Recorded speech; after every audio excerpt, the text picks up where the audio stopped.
बुद्ध धर्म को अपनाया था।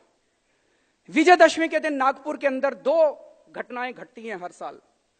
आरएसएस के हेडक्वार्टर के अंदर शस्त्र पूजा होती है और नागपुर के अंदर भारी तादाद में पूरे देश से, दलित समाज से लोग इकट्ठे होते हैं और बाबा साहब अंबेडकर को याद करते हैं जिस दिन उन्होंने अपना धर्म परिवर्तन किया था।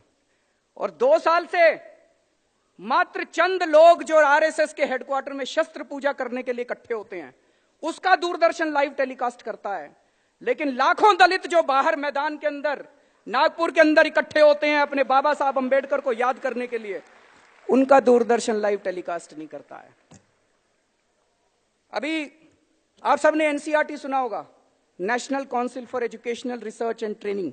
एनसीईआरटी उसकी जो राष्ट्रीय परिषद है, उस राष्ट्रीय परिषद के जो चेयरमैन है वो यूनियन एचआरडी मिनिस्टर होती हैं, स्मृति ईरानी जी उसकी चेयरपर्सन है।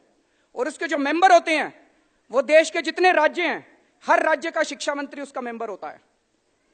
अभी पिछले हफ्ते उनकी मीटिंग हुई। मनीष सिसोदिया जी दिल्ली के शिक्षा मंत्री हैं, इनको वहां जाने का मौका मिला। ये वहां गए और लौटने के बाद ये पूरा किस्सा मुझे बता रहे थे कि उस मीटिंग में क्या हुआ। एनसीईआरटी की मीटिंग में इन्होंने बताया 5 मिनट, पहले 5 मिनट में जो उनका फॉर्मल एजेंडा था वो पूरा कर लिया और उसके बाद चर्चा शुरू हुई। उसमें कई बीजेपी शासित राज्यों के भी शिक्षा मंत्री थे। चर्चा शुरू हुई कि सावरकर को स्कूलों के सिलेबस में लाया जाना चाहिए कि नहीं लाया जाना चाहिए। मनीष ने उसका विरोध किया।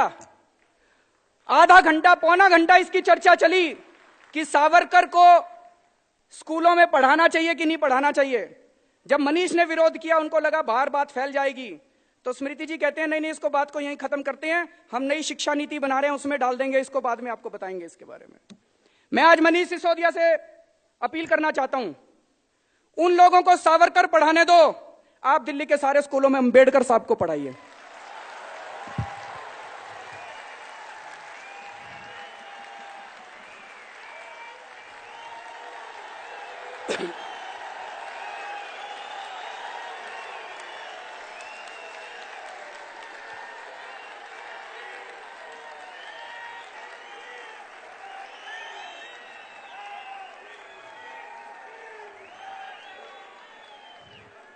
बाबा साहब के जीवन,